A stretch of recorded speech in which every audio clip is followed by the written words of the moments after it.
18 април. Да даваш и да получаваш.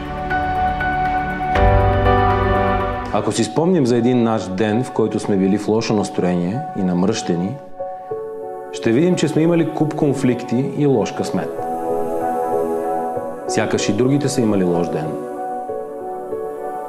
Ако сега си припомним за друг ден, в който сме били усмихнати и благоразположени, ще установим, че в замяна сме получавали усмивки, хората са се сближавали с нас, доверили са ни се и са споделили своето весело настроение.